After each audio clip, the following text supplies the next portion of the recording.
प्रधानमंत्री अटल बिहारी वाजपेयी को हस्तक्षेप करना पड़ा। नहीं, हस्तक्षेप इसलिए करना पड़ा, कार्यकर्ता। हाँ। वो मेरे जीवन में एक ऐसी छाप छूटी कि अटल बिहारी वाजपेयी जैसा व्यक्तित्व, उन्होंने कहा कि नहीं आप बढ़ाओ, फिर 15 मिनट मंत्रिमंडल रोका गया। तो उन्होंने कहा एक बसपा की तरफ से एक मंत्रिमंडल में एक जगह और बढ़ा लो आप, और अजय राय को शपथ दे दो। ये अटल बिहारी वाजपेयी की भाजपा की बात मैं कर रहा हूँ। मुझे लगता है कि वही लोग मेरी हत्या करना चाहते थे राजनीतिक रूप से, पर लड़ा तो मैं बनारस से अटल जी को लेकर अपनी गाड़ी से कई बार गया हूँ, खुद चला कर गया। तो मैं कार्यकर्ता के नाते मैंने सोचा कि देखता हूँ, प्रयास करता हूँ, शायद रुक जाएंगे, हमारा थोड़ा ये जलवा हो जाएगा। मैं भाई नया नया राजनीति में हूँ, मुझे भी अच्छा हो जाएगा, भौकाल टाइट हो जाएगा जरा, हो सकता है जीत जाऊं। और जीता भी उन्हीं के आशीर्वाद से। फिर मैं हाथ जोड़कर खड़ा हुआ गाड़ी के आगे, प्रधानमंत्री के, पूर्व प्रधानमंत्री के, हाँ, अटल जी के सामने, गाड़ी के सामने हाथ जोड़कर खड़ा हुआ।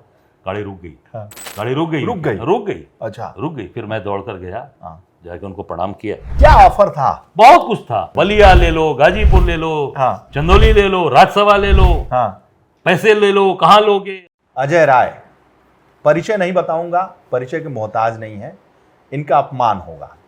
प्रधानमंत्री के खिलाफ चुनाव लड़ चुके हैं और बहुत ही मजबूती के साथ। तो ऐसे में अजय राय जी, पहला सवाल ये है कि आपकी जो राजनीतिक यात्रा रही वो भारतीय जनता पार्टी से शुरू हुई, कैसी रही ये यात्रा? देखिए, मैंने राजनीतिक जीवन पहले छात्र राजनीति से शुरू किया। हम लोग विद्यार्थी परिषद के साथ काम करते करते आगे आए। बड़े भैया तो कांग्रेस में थे, कांग्रेस की राजनीति करते थे, पर कुछ ऐसी चीज़ें आई जिसमें हम लोग विद्यार्थी परिषद के साथ जुड़े, और विद्यार्थी परिषद के साथ आगे काम करते करते भाजपा से फिर जुड़े, और 96 में मैं पहली बार विधायक बना। अच्छा। और 96 में विधायक बना, फिर उसके बाद पहली बार उदय जी से लड़ा मैं चुनाव। तो उदय जी को मैं चुनाव, क्या उनको हराना है, वो तो एक बहुत ही सलाका पुरुष, बहुत बड़ा नाम था, 9 बार के एमएलए थे, उनका आशीर्वाद मुझे मिला। अपना उत्तराधिकारी उन्होंने मुझे चुन लिया, या उत्तराधिकारी कहिए, आशीर्वाद दिया उदय जी ने कि मैं उनके नक्शे कदम पर चल के ईमानदारी पूर्वक जनता की सेवा किया। निश्चित तौर से भाजपा का जो समय था वो अटल जी की भाजपा थी, और अटल जी की भाजपा में कार्यकर्ताओं का सम्मान, नीचे का कार्यकर्ता, सबकी बात सुनना, सबके को अपनी बात कहने का हक होता था। हम लोग लड़ भी जाते थे, बहुत ऐसे इश्यूज आए जिसमें लड़कर भी हम लोगों ने अपनी बात को मनवाया, और वो बात ऐसी थी, कार्यकर्ता के लिए लड़ा, कार्यकर्ताओं के भलाई के लिए लड़ा हमेशा। बनारस के अंदर आप किसी भी कार्यकर्ता से पूछ सकते हैं भाजपा के, कोई नहीं कह सकता कि अजय राय भाजपा में थे तो किसी कार्यकर्ता का अपमान हुआ हो। आज प्रधानमंत्री के रहते वहाँ का कार्यकर्ता अपमानित महसूस कर रहा है, और सारे विधायक और सरकार प्रदेश में, केंद्र में कार्यकर्ताओं को कोई काम नहीं हो रहा। सारे कार्यकर्ता केवल और केवल रोना रो रहे हैं, और केवल फोटो खिंचवा रहे हैं, और टोटो में घूम रहे हैं। फोटो अच्छा, और टोटो। पहले की जो भाजपा थी जिसमें आप थे, और अब की भाजपा में क्या अंतर है? जमीन आसमान का अंतर है। अटल बिहारी वाजपेयी की भाजपा, और वो उस समय मुख्यमंत्री कल्याण सिंह जी हुए, तमाम इस तरह के लोग रहते थे। हम सब लोग लड़कर अपनी बात को मनवा ले जाते थे, काम करवाते थे, कार्यकर्ताओं के लिए आउट ऑफ द वे जाकर लड़ जाते थे, और काम कराया कार्यकर्ता। कितने कार्यकर्ताओं की मदद की हम लोगों ने। आज कोई बात, किसी की हैसियत नहीं है कि जो मोदी को सुझाव दे दे, वहाँ का कोई एक बड़ा नेता। कार्यकर्ता की बात छोड़ दीजिए, जो हुक्म आ गया, आका का हुक्म हो गया, वही माना जाएगा। चाहे वो रोपवे में टंग जाना पड़ेगा तो टंग जा, तो टंग जाएंगे। चाहे जो कहा, चाहे वो बंदरगाह बना, किसी से पूछा गया? एक भी वहाँ जहाज आई गई है? केवल फोटो खिंचाया जाता है। और एक भी कार्यकर्ता की कोई सहमति कहीं पर भी किसी काम में, बनारस में जबरदस्ती लोगों के मकान तोड़ दिए जाते हैं, जबरदस्ती। अभी स्टेशन बनाने के लिए कई मकान तोड़ दिया गदौलिया पर, रोपवे का। अब रोपवे बनारस के लिए कोई कार्यकर्ता से पूछा नहीं गया, वो केवल आदेश आ गया ऊपर से। जो गुजरात के व्यापारियों ने कहा, गुजरात के जो ठेकेदार उन्होंने कहा, और वहाँ के उनका कोई काम देखते हैं मोदी जी का, कोई मेहता हैं, कोई मेहता जी हैं, गुजराती हैं, वो सारा काम वही देखते हैं। वो जो कह देते हैं, उनके सामने किसी भी मंत्री और विधायक की खड़े, मतलब बैठने, अब मैं क्या कहूँ, बैठने की हिम्मत नहीं होती है मंत्रियों की। हाँ, सबकी हालत खराब रहती है। जो मोदी जी के प्रतिनिधि हैं, वो जो कहते हैं वही होता है, सब काम वही करते। तो वो भाजपा जिसमें आप थे और इस भाजपा में ये अंतर है कि सुनवाई नहीं है नेताओं की, कार्यकर्ताओं की। तो जिस भाजपा में आप थे, तो कैसे आप लोग काम करा लेते थे? मुख्यमंत्री तो कल्याण सिंह भी थे, तो राजनाथ सिंह थे, अब मैं कहा राम ना, प्रकाश गुप्ता थे। हाँ तो हाँ, कैसे काम कराते थे? आप विधायक थे तो। मैं बता तो रहा हूँ कि हम लोग लड़ते जाते थे काम कराने के लिए। अच्छा। कि काम होगा। हाँ। आज किसी की औकात है जाके योगी से बोल ले, वहां से जूते मार के भगा दिए जाएंगे। आप देखिए उनके मंत्री था, एक थानेदार के लिए कानपुर में मैंने देखा, कोई एक महिला मंत्री हैं, मैं नाम बोल रहा हूँ, कोई प्रतिभा शुक्ला जी, उनको थाने में दिन भर थाने पे धरना देना पड़ा और थानेदार नहीं हटा। सोचिए, फिर उनके पति आए, पूर्व सांसद थे, वो भी बैठे, तब भी कुछ नहीं हुआ। आप देखिए एक जगह नहीं, कितनी, बलिया का आप हाल देख लीजिए, वहां पर भी वही हाल हो रहा है, लड़ रहे हैं लोग। लखनऊ में वही हाल है, चारों तरफ तराई तराई है और कहीं भी कार्यकर्ताओं की बात नहीं सुनी जा रही। केवल और केवल प्रताड़ना की बात, केवल और केवल उनका शोषण हो रहा है, कार्यकर्ताओं का दम घुट रहा है उनका। तो जब आप लोग कल्याण सिंह से मिलने जाते थे, राजनाथ सिंह से मिलने जाते थे, राम प्रकाश गुप्ता से मिलने जाते थे, तो आप लोगों को एक हक था, हक से अपना काम करा लेते थे, कहते थे कि इसको करो, करिए, इसको जनता का काम है। देखिए हम लोग पहली बात तो जनता का काम लेके जाते थे, जेन्युइन काम लेके जाते थे, क्षेत्र के विकास की चीज़ें लेकर जाते थे। वो जनता, सड़क हो, बिजली घर हो, पानी हो, हैंडपंप हो, पुल हो, पुलिया हो, फैक्ट्री लगवाना हो, ये सारी चीज़ें हम लोग काम जाते थे। और वो हफ्ते में एक दिन का मिलने का समय होता था, मुख्यमंत्री का एक दिन समय होता था, समय तय होता था, उस समय हम लोग जाते थे और मुख्यमंत्री निश्चित तौर से सुनते थे। और कल्याण सिंह जी हो, चाहे राजनाथ सिंह हो, कोई व्यक्ति हो, राम प्रकाश गुप्ता जी बहुत ही सज्जन सरल आदमी थे बेचारे, तो निश्चित तौर से लोग काम करते थे और अपने हक और अधिकार, जैसे लगता था कि मैं अपने मुखिया से, अपने परिवार के गार्जियन से मिल रहा हूँ, इस तरीके का उसमें का एक अपनापन था। आज तो सारा मामला कॉरपोरेट की तरह है, कॉरपोरेट की तरह काम हो रहा है, सीईओ की तरह बैठे हुए हैं लोग, एमडी बैठे हैं मोदी जी बनकर। तो अब वो सारी चीज़ें पूरी तरीके से कॉरपोरेट कल्चर आ गया है और कार्यकर्ता नहीं है, या तनख्वाहियाँ हैं, वहाँ तो तनख्वाह दिया जाता है, नीचे से ऊपर तक सबको पैसे बांटे जाते हैं, तनख्वाह महीना दिया जाता है। भाजपा आप देख सकते हैं 5 स्टार कार्यालय खुल गए, पहले लोगों को घर में जाके संघ का कार्यकर्ता रुकता था, संघ के प्रचारक उनके घरों में जाके रुकते थे। आज 5 स्टार कार्यालय, बनारस में 4-4 कार्यालय, 5-5 कार्यालय आरएसएस के हैं।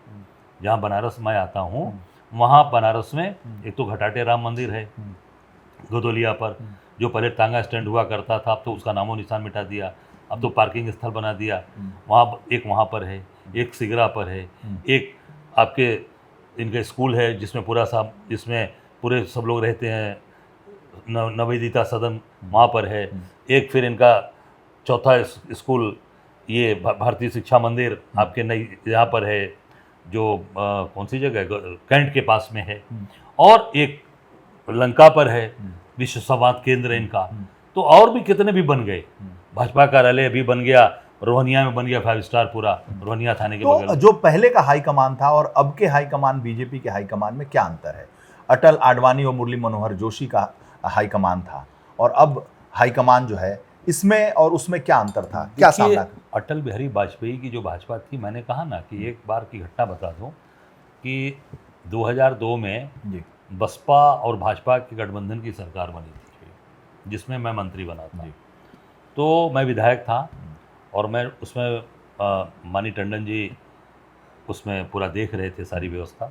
मैं टंडन जी से बात किया सुबह और बात करके मैं अपने घर से निकला, तो उन्होंने कहा नहीं, आपको मंत्री बनाया जा रहा है, आप आ जाइए। मैं आया तो मेरे 903 नंबर OCR मेरा फ्लैट था, उसमें मुझे इन्विटेशन वहाँ रखा था, मुझे मिला काफ़ी उत्साह के साथ। काफ़ी कम उम्र में मुझे मंत्रिमंडल में स्थान मिला था, क्योंकि पहली बार उदल जी से मैं जीता था, दूसरी बार सोनेलाल जी आए थे, उनसे जीता था। तो मैं गया जब वहाँ राजभवन में, वहाँ पर मुझे सूचना आई कि आपको महामहिम राज्यपाल के प्रमुख सचिव ने बुलाया है। मैं गया मिलने के लिए, तो उन्होंने कहा कि आपका जो मंत्रिमंडल में जो नाम आया है वो गलती से आ गया है, तो आपको इन्विटेशन मुझे वापस कर दीजिए। मैंने कहा भाई, ये तो महामहिम ने मुझे आमंत्रित किया है, तो ये आप तो उनके कर्मचारी हो, आपको तो मैं दूंगा नहीं, मैं तो महामहिम को दूंगा। तो मैं महामहिम के कमरे में गया, वहाँ बैठा, तो लालजी टंडन से मैं बात करके आया। तो लालजी टंडन से मैंने पूछा कि अरे ये बाबूजी, मैं सम्मान से उनको हम लोग बाबूजी कहते थे, तो हमने कहा बाबूजी ये इन्विटेशन मांगा जा रहा है कि मेरा गलती से नाम आ गया। तो उन्होंने कहा नहीं ऐसा है वैसा, उन्होंने बात घुमाई। तो उसमें फिर मैं थोड़ा अड़ गया, मेरा अड़ियल स्वभाव है शुरू से, मैं अड़ गया। मैंने कहा भाई ये तो नहीं होगा, हम्म, आप मेरा अपमान कर रहे हैं, ये तो अपमान है मेरा, और अपमान बर्दाश्त हम नहीं करेंगे। हम्म, मैंने स्टैंड लिया हम्म, और वो स्थिति इतनी मजबूत स्थिति बनी। अब सोचिए उसमें अटल बिहारी वाजपेयी जी प्रधानमंत्री थे, विष्णुकांत शास्त्री जी उसमें महामहिम राज्यपाल थे। महामहिम राज्यपाल को जब पता चला विष्णुकांत शास्त्री जी को, तो मैं इन्विटेशन देकर बाहर चला गया। क्या था वो इन्विटेशन दे के फिर छीन रहे थे? इन्विटेशन वो मेरी जगह पर एक भारतेंदु सिंह करके पश्चिम के थे, उनको हमारी जगह पर उनका नाम लिया जा रहा। मतलब पहले आपको इनवाइट किया, हाँ, और उसके बाद से भारतेंदु सिंह को, हाँ, उनका नाम आ गया, फिर मेरा नाम। तो अटल जी का मन कितना बड़ा था, पार्टी कितनी बड़ी सोच रखती थी। तो महामहिम से जब कहा तो महामहिम ने कहा नहीं ये तो मेरा अपमान होगा, एक बार दिया गया फिर वापस आप ले रहे हैं। उनको मालूम नहीं था महामहिम को, अब वो पूरे नीचे की ही खिचड़ी पकी थी। तो महामहिम ने फिर माननीय प्रधानमंत्री जी से बात की, अटल बिहारी वाजपेयी जी से। अटल जी से कहा तो उन्होंने कहा ऐसी बात आ रही है और ये पूरी तरीके से हमारा अपमान होगा, और ये एक सम्मानित विधायक जो दिन रात काम करने वाला है उसका अपमान है। तो अटल जी ने कहा नहीं कोई बात नहीं, अगर उसमें बराबर के विधायक बन रहे थे कि 50% हमारे भाजपा के बनेंगे, 50% बसपा के बनेंगे। तो उन्होंने कहा अभी तो मंत्रिमंडल में बनाने की जगह है ना, तो बोले कि नहीं है। तो उन्होंने कहा एक बसपा की तरफ से एक मंत्रिमंडल में एक जगह और बढ़ा लो आप, और अजय राय को शपथ दिलाओ। अच्छा। मैं ये अटल बिहारी वाजपेयी की भाजपा की बात मैं कर रहा हूँ। हाँ। ये मैं पहली बार किसी भी इंटरव्यू में ये बात कह रहा हूँ, हाँ। वीरेश जी, क्योंकि आप मेरे इसलिए कि आप सबसे प्रिय हैं, आप लोग एक अच्छा काम करने वाले लोग हैं, और निश्चित तौर से इस नाते में मुझे लगता है कि नहीं, ये मुझे आपको ये बात पहली बार मैं कह रहा हूँ फर्स्ट टाइम किसी इंटरव्यू में, कि वो मेरे जीवन में एक ऐसी छाप छूटी कि अटल बिहारी वाजपेयी जैसा व्यक्तित्व, उन्होंने कहा कि नहीं आप बढ़ाओ। फिर 15 मिनट मंत्रिमंडल रोका गया, विस्तार रोका गया, वो पूरी तरीके से उसमें विस्तार हुआ था, रोका गया, और शपथ ग्रहण रोका। फिर वो एक महिला बसपा की आई, उसके बाद 15 मिनट बाद दोनों लोगों को शपथ दिलाया गया। अच्छा, शपथ ग्रहण रोक दिया गया? रोक दिया गया, भरे शपथ में ऑब्जेक्शन कर दिया था आपने? बिल्कुल भरे शपथ में रोक दिया था राजभवन में। अच्छा। विष्णुकांत शास्त्री जी के समय में, और शपथ रुक गई। 15 मिनट बाद फिर शपथ, उधर से बसपा से एक महिला आई, और साथ में 2 लोगों का, ये अटल बिहारी वाजपेयी की भाजपा। आज प्रधानमंत्री अटल बिहारी वाजपेयी को हस्तक्षेप करना पड़ा? नहीं, हस्तक्षेप इसलिए करना पड़ा, कार्यकर्ता। हाँ। मैं कार्यकर्ता की तरह लड़ाई लड़के खड़ा हूँ, आज भी कार्यकर्ता की तरह खड़ा हूँ, कांग्रेस पार्टी के अंदर कार्यकर्ता की तरह खड़ा हूँ। इसलिए मैंने ये बात कही कि अटल बिहारी वाजपेयी की भाजपा थी, और शपथ ग्रहण रोका गया 15 मिनट। सोच सकते हैं शपथ ग्रहण क्या दृश्य होगा उस समय? शपथ ग्रहण 15 मिनट कि रुका मतलब गया। हम लोग तो देखते हैं शपथ ग्रहण शुरू होता है तो इनको बुलाया 15 मिनट रुका था वीरेश जी, 15 मिनट से 20 मिनट। और वो महिला बसपा की आई, शपथ हुआ, उसके बाद सबको फिर वहां से चाय पर आमंत्रित महामहिम ने किया। उसके बाद फिर हम लोग अपने, अच्छा, खेल हो गया था वहां पे? खेल हो गया था, और खेल में एक कार्यकर्ता की हत्या की जा रही थी, और उस कार्यकर्ता का नाम था अजय राय। मेरी हत्या की जा रही थी, और उसमें तथाकथित लोग थे जिनकी वजह से मैंने भारतीय जनता पार्टी को त्याग कर दिया, क्योंकि वही लोग उस खेल में लगे थे, जो बड़े बड़े लोग थे वही खेल में लगे थे, कैसे अजय राय का कद को खत्म करना। तो मैं वहां पर भाई काम करने के लिए कहीं पर हूँ, आज यहाँ पार्टी में हूँ तो काम कर रहा हूँ कांग्रेस पार्टी में, समय काटने के लिए या किसी का बुरा करने के लिए नहीं बैठा हूँ। और भाजपा में जो लोग आज भी बैठे हैं बड़े पदों पर, वही लोग भाजपा का भोजन भी कर रहे हैं, ठीक से भोजन हो रहा है, आने वाला समय देखिएगा। तो मुझे लगता है कि वही लोग मेरी हत्या करना चाहते थे राजनीतिक रूप से, पर लड़ा, और अटल बिहारी वाजपेयी जैसा व्यक्तित्व, वो मैंने कहा कि वो अटल बिहारी वाजपेयी की भाजपा, और आज ये 2 गुजरातियों की भाजपा है, 2 आज गुजराती है ना, दोनों जो चला रहे हैं 2, तो ये आज एक कार्यकर्ता की हत्या करने में कोई मतलब ही नहीं है। 2 मिनट का 2 सेकंड लगेगा। तो जब अटल जी आए होंगे प्रधानमंत्री के तौर पर और आप मंत्री थे, तो मिले होंगे आप? नहीं, मैं तो बातें हुई होंगी? नहीं, मैं तो बिल्कुल उनको, मैं तो कितनी बार अपनी गाड़ी से बिहार के चुनाव में, लालमुनि चौबे लोकसभा चुनाव लड़ते थे, विधानसभा, तो मैं कई बार, क्योंकि लालमुनि चौबे जी ने मेरे रिश्ते अच्छे बक्सर वाले, तो उनके विधानसभा में भी गया, लोकसभा में भी गया, तो मैं बनारस से अटल जी को लेकर अपनी गाड़ी से कई बार गया हूँ, खुद चला कर गया, ड्राइव करके जाता था। तो मानते थे बहुत, और जानते थे कि लड़ने वाला। और पहली बार जब मैं 96 में विधायक बना था, एक और आपको मजेदार घटना बता दूं, तो पहली बार जब विधायक बना था तो उस समय 13 दिन के प्रधानमंत्री हो चुके थे अटल बिहारी वाजपेयी, 13 दिन वाले। तो मिर्जापुर में सभा करके वो बाबतपुर एयरपोर्ट लौट रहे थे, तो बावतुर एयरपोर्ट मेरी विधानसभा है, तो उसमें कोलसला हुआ करती थी। जी। तो बावतुर का पुराना चौराहा जो आप देखेंगे, वो पुराना चौराहा था, तो सामने से निकले। तो मैं कार्यकर्ता के नाते मैंने सोचा कि देखता हूँ, प्रयास करता हूँ, शायद रुक जाएंगे। तो फिर हमारा थोड़ा ये जलवा हो जाएगा, मैं भाई नया नया राजनीति में हूँ, मेरा भी हिसाब किताब थोड़ा अच्छा हो जाएगा, भौकाल टाइट हो जाएगा जरा, हो सकता है जीत जाऊँ। तो और जीता भी उन्हीं के आशीर्वाद से, केवल 488 वोट से जीता चुनाव। आपके खिलाफ 9 बार का एमएलए, 9 बार के एमएलए थे, उदल जी थे भाई, बहुत सम्मानित व्यक्ति, बड़े धुरंधर व्यक्ति थे। तो मैं एसडीएम ने कहा कि नहीं वो नई गाड़ी रुकेगी, उनको एसपीजी प्रोटेक्शन है और ये, हमने कहा ठीक है भाई, मैं कार्यकर्ता हूँ, मैं गाड़ी प्रयास करूंगा रुकने का, हो सकता है गाड़ी मेरे ऊपर चढ़ जाएगी तो मुझे कोई दिक्कत नहीं है। जिद्दी थे ही आप? हाँ, जिद्दी तो शुरू से हूँ, आज भी वही आदमी जो अपनी चीजें और सही बात पे जिद करता हूँ, किसी चीज पे सही बात है। फिर मैं जब गाड़ी सामने आ गई, फिर मैं हाथ जोड़कर खड़ा हुआ गाड़ी के आगे, खड़ा हो गया, प्रधानमंत्री के, पूर्व प्रधानमंत्री के, अटल जी के सामने, गाड़ी के सामने हाथ जोड़कर खड़ा हुआ। गाड़ी रुक गई, गाड़ी रुक गई। अच्छा, रुक गई। फिर मैं दौड़कर गया, जाके उनको प्रणाम किया और कहा कि मैं आपका यहाँ कैंडिडेट हूँ, अजय राय नाम है मेरा उसके पहले कोई परिचय नहीं था, आपकी कार्यकर्ता हूँ और लड़ रहा हूँ, 9 बार के उदल जी यहाँ के कम्युनिस्ट के एमएलए, उनके खिलाफ लड़ रहा हूँ, अगर आपका आशीर्वाद मिल जाएगा तो जीत जाऊँगा, मुझे विश्वास था। अटल जी गाड़ी में से उतरे और छोटे से 2 चौकी मैंने लगाया था चौराहे पे, 2 चौकी वहीं लगाया था, माइक वहीं, हैंड माइक थी, तो कहने में आशीर्वाद आपको देके जाऊंगा। वहीं खड़े हुए और वहीं खड़े होकर उन्होंने संबोधित किया और संबोधित में कहा कि ये मजबूत है हमारा साथ कार्यकर्ता, मजबूत हमारा सिपाही है, जिसको चुनाव आप लोग जिताइए। और उतने पीठ ठोक देना उनका मेरे लिए, 10,000 की भीड़ इकट्ठी हो गई वहाँ पे। अच्छा। हाँ, 1 घंटे में 45 मिनट पता लगा कि अटल जी आ रहे हैं, पूरी भीड़ इकट्ठा हो गई। और वही मेरे जीवन का टर्निंग पॉइंट बना। ये सब बाबा विश्वनाथ की कृपा है। और समझ लीजिए चुनाव जीत गए, चुनाव जीत गए, 9 बार के विधायक को हरा दिया, चुनाव हरा दिया। ओहो। हाँ, सोचिए उम्र कितनी थी? 25 साल, 25 साल 8 महीने, 25 साल 8 महीने, 6 महीने 8 महीने थी, विधायक हो गए। विधायक हो गया 96 अक्टूबर में। और उसी के बाद मंत्री फिर 2002 वाले मंत्री बन गया था। अच्छा। वो भी अटल जी के ही आशीर्वाद से बना था।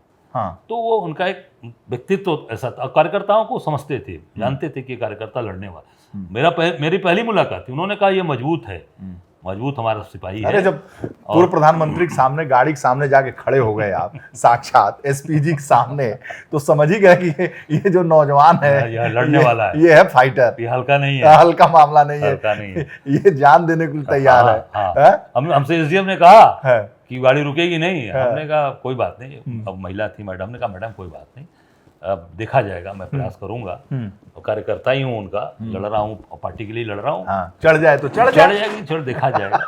अब बाबा विश्वनाथ का भक्त हो, महादेव का आशीर्वाद है मेरे ऊपर, तो हुआ और वहीं से चीजें बदल गई। तो मैं कहा कि ये भाजपा आज की भाजपा है, किसी की हिम्मत है, एक शब्द मुंह से चू निकाल दे, उसकी जबान खींच ली जाएगी।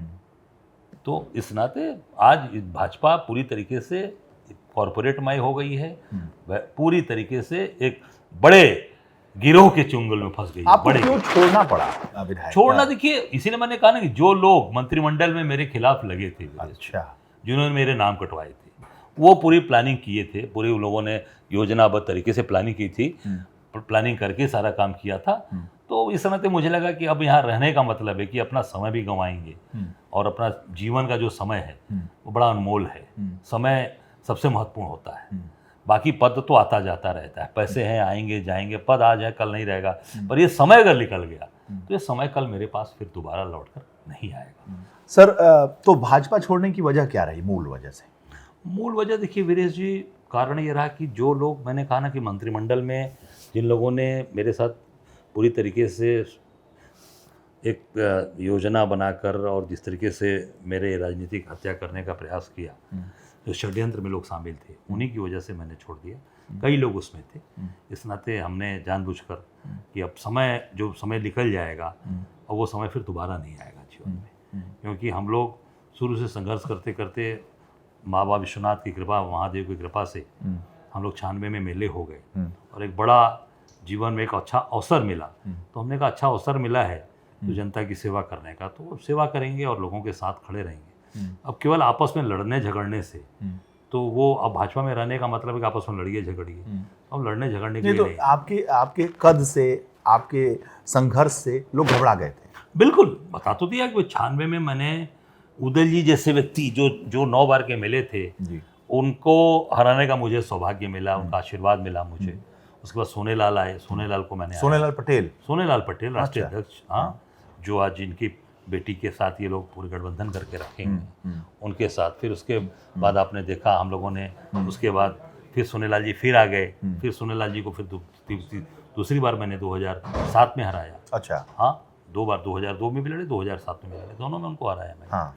तो निश्चित तौर से 3 बार मैं एमएलए हो गया, तो मैं स्वाभाविक है कि भाई लोकसभा का कैंडिडेट हूँ, लोकसभा मांगूंगा, जनता की सेवा करता हूँ। किसी कार्यकर्ता से पूछिए जा रहा है काम करते थे कि नहीं करते थे, भाजपा में लोगों की मदद करते थे कि नहीं करते थे, चाहे हॉस्पिटल हो, चाहे ट्रांसफर पोस्टिंग हो, चाहे लोगों को न्याय दिलाना हो, चाहे पुलिस हो, प्रशासन हो, चाहे लोगों का एडमिशन हो, कहीं कुछ भी हो, हर जगह खड़े रहते थे। हर इलाज की एक ही दवा है भाजपा में। उस समय पूछ लिएगा कि कहीं कोई किसी को कार्यकर्ता को दिक्कत होती थी तो अजय राय के दरवाजे आते थे। कभी हमारे यहाँ से निराश गए हों, किसी एक कार्यकर्ता से पूछिएगा, चाहे ब्लड की जरूरत हो, खून की जरूरत हो, आईएमए से, वो हमेशा तो दिलवाया। 2009 में आप लोकसभा चुनाव लड़ना चाहते बिल्कुल, मैं चाहता था कि लोकसभा मुझे लड़ाया जाए। हाँ। और मैंने डिमांड किया था, मांगा था मैंने। और मुझे निश्चित तौर से जिस तरीके से वहाँ पर तैयारी थी और मुझे मांगा गया, मैंने मांगा, और उसमें जो ही लोग, जो मंत्रिमंडल में पूरे लोग शामिल थे, उन लोगों ने पूरी तैयारी करके उसमें हमारा विरोध कराया, और फिर हमें पूरी तरीके से हमें राजनीतिक हत्या मेरी करनी चाहिए। कौन थे ये लोग? अब वो भाजपा के अंदर खाने के, मैं क्या बताऊं, कई लोग हैं उसमें, जैसे बड़े बड़े लोग हैं, बड़े बड़े पदों पर हैं, आज के समय में? आज के भी बड़े बड़े पदों पर हैं। अच्छा। हाँ, अब मैं नाम उनका क्या बताऊं, अच्छे पोस्ट पर हैं भी, पद पे भी हैं, संवैधानिक पद पर भी बैठे हैं, बड़े संवैधानिक पद पर बैठे हैं, और पूरी तरीके से वहाँ पे काम करने वाले लोग मेरे बगल के जिले के भी हैं। मैं बता सकता हूँ, बगल के जिले की हैं, सारे लोगों की योजनाएं थी। इशारा आपका बड़े पद पे है। तो मैंने कहा सब लोग थे, हाँ। तो मैंने कहा भैया यहाँ लड़ने का समय नहीं है, यहाँ से निकला जाए, आगे बढ़ा। जमीनी अजय राय के संघर्ष से, जमीनी अजय राय के प्रताप से डर गए थे वो नेता, बिल्कुल, जो केवल परिक्रमा करते थे। बिल्कुल परिक्रमा करते थे, दिल्ली के दिन भर घूमते रहते थे। आज भी मैं देखिए प्रदेश अध्यक्ष हूँ, आज अपने कांग्रेस पार्टी के सारे लीडरशिप का मेरे ऊपर विश्वास है, चाहे वो हमारे आदरणीय राहुल जी हों। तो परिक्रमा करने वाले पराक्रमी अजय राय से डर गए, और डर कर ऐसा षड्यंत्र किए कि ये न पार्टी में रहेगा, न बवाल हम लोगों के सर रहेगा। नहीं, देखिए इसमें दोनों चीजें मेरे जी। एक तो भाई मैं लड़ने वाला पराक्रमी आदमी हूँ, सड़क पे हूँ, मेरे ऊपर 24-25 मुकदमे, भाजपा ने कितने मुकदमे लगाए, इसके पूर्व की सरकारों ने लगाए, मैं लड़ा। मैं कहने आज तक मैंने कभी समझौता नहीं किया, मैं डरा नहीं, डरने वाला व्यक्ति नहीं हूँ। वही जो राम रुचि रखा। तो 2009 में आपने किससे टिकट मांगा था? 2009 में मैं भाजपा में था ना, तो भाजपा से टिकट मांगा था। तो भाजपा ने टिकट मांगा, भाजपा ने टिकट नहीं दिया। मुरली मनोहर जोशी को चुनाव तो ले आए ना ये लोग प्लानिंग करके, जिनका मैंने नाम बताया, जोशी जी को प्लानिंग करके लोग ले आए। अच्छा। जोशी जी बाद में कहने लगे, जब फंस गया मामला, तो कहने लगे कि यार मुझे मालूम रहता तो मैं यहाँ नहीं आता। अच्छा, लड़ता ही नहीं? मैं नहीं लड़ता। अच्छा। फिर जाके इनको मायावती के आगे हाथ पैर जोड़ने पड़े, मोदी इनको, जोशी जी को। मायावती जी के हाथ पैर जोड़ा इन्होंने जाके, तो फिर मुख्तार अंसारी को ले आए। तब फिर वो कैसे घिसकते चुनाव जीते। अच्छा। तो उसी में उन्होंने कहा अगर मुझे मालूम चलता तो मैं यहाँ आता ही नहीं। पर प्लानिंग करके लोग पूरी तरीके से योजनाबद्ध तरीके से, इनके बारे में मैंने बताया, ये लोग जोशी जी को ले आए बनारस में, जानते थे कि जोशी को लाएंगे तभी अजय राय का काम यहाँ खत्म हो जाएगा। और मेरा काम क्या खत्म होगा?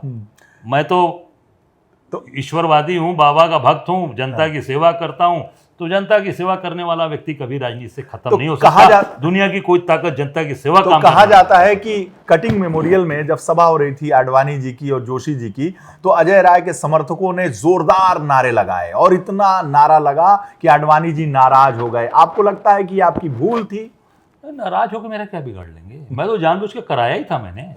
वो तो मैंने जान के कराया था। अच्छा। हाँ, वो तो मेरे करीब 15,000 लोग, मैंने अपने पूरी बनारस के चाहने वाले, प्यार करने 15 से 20,000 लोग मेरे थे।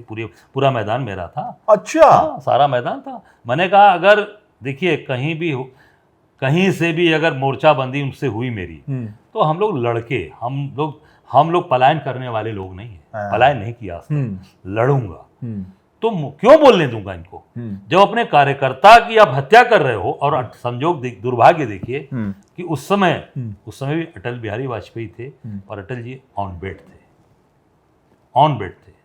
उस समय वो न बोल पाते थे, न चल पाते थे, वो बेड पर थे। अगर शायद अटल जी ठीक रहे होते तो निश्चित तौर से ये लोग उस तरह की जो षड्यंत्रकारी लोग थे, जो षड्यंत्र करके जिन्होंने किया पूरा, जो पूरी प्लानिंग किए थे, प्लानर अलग थे, वो पर्दे के पीछे प्लानर कर रहे थे, डबल टीम काम कर रही थी, तो वो अलग टीम थी। तो वो जानबूझकर इन लोगों ने ऐसा कराया कि चीज़ें, और जब वहाँ पर आए कटिंग मेमोरियल में अडवाणी जी थे, मुरली मनोहर जोशी थे, यूपी के इंचार्ज थे, अरुण जेटली थे, मैंने कार्यकर्ताओं से कहा कि भाई जरा देख लेना इनको, जरा इनका स्वागत करना का, जैसे आप लोग कार्यकर्ताओं ने स्वागत किया, बोलने नहीं दिया किसी को, एक बोल नहीं पाए, क्योंकि सारी भीड़ मेरी थी, सारे लोग हमको प्यार करने वाले लोग थे, बोलने तक नहीं दिए। आडवाणी जी बहुत नाराज। अब नाराज हो गए, मेरा क्या करेंगे भाई, नाराज हमसे, उनके नाराजगी से हमसे पार्टी से निकाल दिया गया? नहीं, निकाला नहीं गया। निकालने की हैसियत कहाँ थी, मैंने छोड़ दिया। निकालने की हैसियत नहीं थी भाजपा की। तो जब नारे लगे, अभी मैं पूछ लिया किसी से कि वो निकाला नहीं गया, नारे लगे तो क्या क्या दृश्य था उस वक्त? दृश्य था, सबकी हवा खराब हो गई, सब हक्के बक्के थे। आप मौजूद थे? मैं था उसी मंच पे। मैं मंच के नीचे था। मंच के नीचे मैं क्या था वो, कैसे कटिंग मेमोरियल, बहुत कहानियां। अब वो सब जब जनता हमने जुटाई थी, सब ताकत हमारी थी। अब तो झूठी बात बोल के जुटा रहे हैं लोगों को। मंच पे आडवाणी जी, जोशी जी, जेटली जी, और मुझे लगता और कोई थे प्रदेश के अध्यक्ष या कोई रहे होंगे, मैंने ध्यान नहीं दिया था। तो जनता ने क्या आवाज लगाई? जनता ने आवाज लगाई कि हमारे बीच का हमारा भाई, उसको टिकट दिया जाए, उसको लड़ाया जाए। जब अनसुना किया गया तो जनता ने बोलने नहीं दिया कि वापस जाओ, वापस जाओ। हाँ, वापस जाओ। अच्छा, नारे थे कि आडवाणी जी वापस जाओ, आडवाणी जोशी वापस जाओ, आडवाणी जोशी वापस जाओ, सब लोग, हाँ, सबको वापस जाओ। कहते हैं कि आधे घंटे तक पूरे मैदान में, जब तक ये लोग मैदान से भागे नहीं वहां से, इनको मैदान से भगाया जनता ने, जोशी को, अडवाणी को, जेटली को मैदान से भगाया। जब तक ये भागे नहीं थे तो जनता डटी रही। अजय राय जिंदाबाद, जिंदाबाद, हर हर महादेव, हर हर महादेव, जो अजय राय जिंदाबाद, भाजपा नेता वापस जाओ, अडवाणी वापस जाओ, जोशी वापस। हमारा नेता कैसा हो, अजय राय जैसा हो। हमारे भाई हैं, बंधु हैं, हमारा पूरा परिवार है, काशी हमारा परिवार है। अब तो पूरा प्रदेश के अंदर ही काम कर रहा हूँ। 2009 में अजय राय ने कहा कि जोशी के खिलाफ चुनाव लड़ूंगा। बिल्कुल लड़ूंगा, बिल्कुल। मैंने कहा ना, मैं दैन्यम वाला नहीं हूँ, न दैन्यम न पलायनम, भागने वाला नहीं, न दैन्यम न पलायनम। डट के लड़ूंगा, मैं लड़ूंगा। अच्छा। और फिर मैंने पूरी ताकत से कांग्रेस के साथ मैंने टिकट मांगा कांग्रेस से। कांग्रेस को मैंने कहा, वहाँ पे बनारस में हमारे संबंधित थे लोग, उनसे मैंने कहा, तो लोगों ने कहा कि नहीं, इस बार यहाँ तो सिटिंग एमएलए हैं, एमपी हैं, सॉरी, राजेश मिश्रा जी, वो हैं, सिटिंग गेटिंग का फार्मूला लागू है पूरे प्रदेश में, वो लड़ेंगे। तो फिर मैंने कहा मैं जोशी से तो लड़ूंगा जरूर। अच्छा। हाँ, क्योंकि जिद हो गई थी मेरी। ओके। और जिद्दी स्वभाव है मेरा। तो जिद जब आ गई तो आ गई। मैंने कहा मैं तो लड़ूंगा।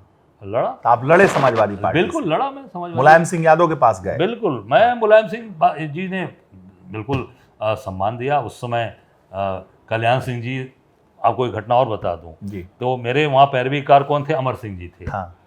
अमर सिंह जी ने जब मुझको मेरी बात हुई तो उन्होंने कहा ठीक है, आपको लड़ाएंगे। तो जोशी जी को पता चल गया। जोशी जी को जब पता चल गया कि मैं अब चुनाव वहाँ लड़ने जा रहा हूँ समाजवादी से, तो जोशी जी ने ये कहा था कि अजय राय को कहीं से चुनाव हम लड़ने नहीं देंगे, इतना बड़ा मेरा कद है, मैं लड़ने नहीं दूंगा। अच्छा, किसी भी पार्टी से? किसी पार्टी से नहीं लड़ने दूंगा। तो ये फिर गए अमर सिंह जी के घर, और अमर सिंह जी के जाके समझाया, उनका हालचाल लिया, और अमर सिंह जी से कहा भाई वो अजय राय आपके यहाँ आया है, मेरे यहाँ से आया है, और वहाँ से उसको आप अपने यहाँ से चुनाव मत लड़ाइएगा, वो ठीक नहीं है, मेरे तमाम बुराइयाँ मरी की। तो फिर वो चले गए। फिर मैं जब अमर सिंह से बात गया तो अमर सिंह जी ने कहा कि भाई अभी जोशी जी आए थे, उन्होंने कहा कि मैं नेताजी से बात करूंगा और जाके मैं अजय राय को वहाँ से चुनाव नहीं लड़ने दूंगा।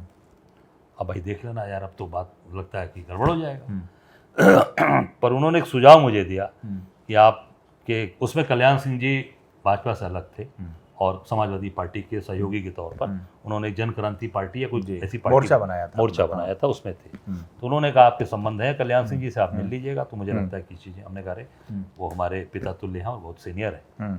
मैं गया मिलने उनसे, कल्याण सिंह जी से। कल्याण सिंह मैंने कहा तो कह रहे बहुत अच्छा है, लड़ो, बहादुर आदमी हो तुम जोशी को हराओगे। हमने कहा बाबूजी आपका आशीर्वाद मिलना चाहिए मुझे। और आशीर्वाद दिया। कल्याण सिंह जी ने मेरे सामने नेताजी को फ़ोन करके कहा कि हजारा वो सीट आप दीजिए, हजारा चुनाव जीतेंगे। तो अब देखिए कल्याण सिंह जी ने मेरा सहयोग किया, मैं लड़ा। पर ये फिर उसके बाद जब इनको लगा कि सभा से फाइनल हो गया तो ये जोशी जी इतने घबरा गए थे, इतने की हवा खराब हो गई थी। फिर ये गए भाकर मायावती के पास और मुख्तार अंसारी को ले आए ताकि बनारस का चुनाव हिंदू और मुसलमान बट जाए, हिंदू मुसलमान पे होगा तो हजारा चुनाव तभी मैं जीत पाऊंगा, और वही इन्होंने किया। लेकिन अंत में हुआ कि जब लगा कि जोशी जी चुनाव हार रहे हैं और मुख्तार अंसारी जीत रहे हैं, तो कहा जाता है कि अजय राय ने कहा कि छोड़ो, मुख्तार अंसारी न जीत पाए। आपने आह्वान कर दिया अपने समर्थकों का कि भाई इस बार जोशी को ही जिता दो, मुख्तार को न जीतने दो। नहीं, ऐसी बात नहीं। ये दुष्प्रचार कराया गया था भाजपा संघ के द्वारा। अच्छा, ये संघ और भाजपा के द्वारा दुष्प्रचार कराया गया था। मैं पूरी ताकत से लड़ा।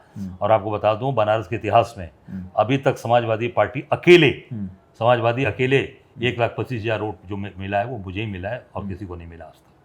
पूरी ताकत के साथ लड़ा। वो ऐसा माहौल खड़ा हुआ जिस तरीके का माहौल भाजपा और आरएसएस आज कर रही है, ये इनकी पुरानी स्ट्रेटजी है कि जब भी माहौल खराब होता है तो हिंदू मुसलमान का इनका सबसे बड़ा फार्मूला है, उसको ये यूज करते हैं, उसी आधार पर चुनाव। अफसोस होता है आपको कि मैं भाजपा क्यों छोड़ा? कोई अफसोस नहीं। भाजपा नहीं छोड़े होते, मंत्री होते। कुछ नहीं होता, इनकी चमचागिरी करते हैं हम चमचागिरी नहीं कर पाते। उप मुख्यमंत्री होते। मुख्यमंत्री की कौन सी औकात है, आप देख लीजिए। एक ट्रांसफर नहीं कर पाते। उप मुख्यमंत्री को पूछ लीजिए, कोई पूछता है इनको? आप देख लीजिए, अंदर खाने में रोते हैं लोग। दोनों डिप्टी सीएम से पूछ लीजिए आप। तो ऐसे चाकरी नहीं करनी मुझे। मैं लड़ने वाला आज जहां हूं, आज पूरी तरीके से राष्ट्रीय नेतृत्व का भरोसा है मेरे ऊपर। और आप मुख्यमंत्री होते। देखिए, अब वो मंत्री की बात ही अलग है। जहां चाह नहीं वहां राह नहीं। कैबिनेट मंत्री होते, केंद्र कोई भी कैबिनेट। अरे मुझे क्या दूंगे? अब मैं मोदी खरीदने का प्रयास नहीं किया क्या मुझे? अरे 2014 से खरीदा जा रहा है मुझे। रोज प्रचार होता है कि अजय राय गए। नहीं मालूम? आप तो मीडिया पुराने आदमी हैं। अजय राय गए, मोदी जी के रोड शो में चढ़ जाएंगे। आ गए, अब तो नाम वापस हो जाएगा। अब मंत्री जी बात हो गई, अभी वो इनका खारिज हो जाएगा भाई इस चुनाव में। गुजरात की टीम आई है, पूरा गुजरात की टीम आई है, पैसे लेकर। बड़े उद्योगपति आए हैं। ट्रकों में पैसा लेकर आए हैं। हमने कहा भैया मेरी जमीन कैसे खरीद लोगे? मेरे पास मेरी पूंजी, मेरा जो एफडी है, पूंजी है, वो मेरा चरित्र है, वो मेरी क्रेडिबिलिटी है, मेरी विश्वसनीयता है। वही मेरी पूंजी है, वही मेरी एफडी है, वही मेरी राजनीति में जो हमने 34-35 साल में जो कमाया है, मेरी ताकत वही है। उसका सौदा उसका सौदा दुनिया की में कोई पैदा नहीं हुआ जो पैसे से खरीद ले, पद से खरीद ले। मेरे लिए पैसा और पद नहीं महत्वपूर्ण है, मेरे लिए जनमानस महत्वपूर्ण है, जनता महत्वपूर्ण है, और मेरी विश्वसनीयता और मेरी दमदारी। जो मेरी दमदारी है, स्वाभिमान से समझौता नहीं करता, स्वाभिमान पे खड़ा रहता। 2024 में बहुत शोर था कि अजय राय बैठ जाएंगे, अजय राय नहीं लड़ेंगे, अजय राय को मैनेज कर लिया गया है, अजय राय भारतीय जनता पार्टी यानी मोदी जी के कंधे से कंधा मिलाकर चुनाव प्रचार करेंगे। ये क्या था? नहीं, ये केवल देखिए, ये पूरा इनका एक जो होता है ना, जो आज पूरे देश के अंदर एक ये माहौल 400 पार साइकोलॉजिकल एक दबाव बनाना। पहले तो क्या कि निर्विरोध हो जाएंगे मोदी जी। लगा था, बनारस में पोस्टर लगा था, निर्विरोध सांसद। हमने कहा अच्छी बात है भाई, हो जाए निर्विरोध सांसद। तो इसलिए कि पैसे पे खरीद लेंगे, मोदी भाई बहुत पैसा है, पूरा कॉर्पोरेट इनके पास है, पद दे देंगे, कोई पद दे देंगे, राज्यसभा दे देंगे, केंद्रीय मंत्री बना देंगे। हम क्या देंगे यार? मेरा जमीर नहीं खरीद सकते, मेरा ईमान नहीं खरीद सकते, और मेरी दमदारी, मेरा चरित्र नहीं खरीद सकते। क्या ऑफर था? बहुत कुछ था, बहुत कुछ था। बड़ा मजा आ रहा है आपसे बात करने में। बलिया ले लो, गाजीपुर ले लो, चंदौली ले लो, राज्यसभा ले लो, पैसे ले लो, कहाँ लोगे? हमने कहा भैया आप रखे रहो अपने पास, मैं ये सब ये ऑफर था। हाँ, सारा ऑफर था। ये पूछ लीजिए, इनके जितने भी अंदर खाने के लोग हैं, ये सब बता देंगे। अच्छा, सीरियसली भाजपा के बड़े लोगों ने आपसे मतलब संपर्क किया था? अरे भैया पूछ लीजिए ना, कितने लोग फोन कर रहे थे, कौन कौन लोग फोन कर रहे थे। अच्छा, बड़े बड़े लोगों को लगा रखा था। बड़े धुरंधर लोग भी लगे थे। सब लगे थे लोग। अच्छा, बलिया से लड़ जाओ अजय राय, कहीं से गाजीपुर से लड़ जाओ, कैबिनेट मंत्री बन जाओ, राज्यसभा ले लो। लेकिन डिगे नहीं आप? नहीं डिगे नहीं, चरित्र है ना, अपना कैरेक्टर है। जो चरित्र है, चरित्र समझौता मैंने। कांग्रेस भी घबरा गई होगी, अरे यार अजय राय जैसा सिपाही निकल गया हमारा। कांग्रेस, देखिए मैं जब कांग्रेस में आया तो 2009 में जब इंडिपेंडेंट चुनाव में जीता, जो कि बसपा से मेरी तरफ ऑफर था। आप बसपा के किसी बड़े लोगों से पूछ सकते हैं कि मुझे ऑफर था। मायावती ने मुझे कई बार बुलवाया, मैं नहीं गया। तो नाराज होकर मेरे ऊपर गैंगस्टर लगा के 3 महीना मुझे बनारस बंद कर दिया। तो हमने कहा कोई दिक्कत नहीं, जेल काट लेंगे, पर हम बसपा में इसलिए कि हम कार्यकर्ता जनता से पैसा, नौकरी के नाम पर पैसा लें, लोगों से पैसे खाकर हम नौकरी, मायावती जी को हम कलेक्शन एजेंट नहीं बने, हम मायावती जी के कलेक्शन एजेंट नहीं है पैसा इकट्ठा करके, हम वो नहीं, हम जनता के लोग हैं, अपना खर्च करके काम करते हैं, हमारे सहयोगी लोग हैं, मदद करने वाले लोग हैं, पर हम जनता का शोषण नहीं होने देंगे। तो मैं इंडिपेंडेंट जीतकर कांग्रेस के साथ आया, उसमें कोई कांग्रेस का यहाँ भविष्य नहीं था, कितने लोग थे आप देख सकते हैं, केंद्र में सरकार थी। पर जब राहुल जी से मिला, जिस तरीके से राहुल जी की सोच, काम करने का तौर तरीका लगा मुझे, तो मैं पहली बार में ही कहा कि आपके साथ खड़ा हूँ और आखिरी दम तक खड़ा रहूँगा, मान और सम्मान स्वाभिमान के साथ कभी पीछे नहीं हटूंगा, जहाँ भी आप आजमाएंगे वहाँ मैं आपको खड़ा मिलूंगा, पीछे नहीं हटूंगा, चाहे इसके लिए मुझे कोई कुर्बानी देनी पड़ेगी।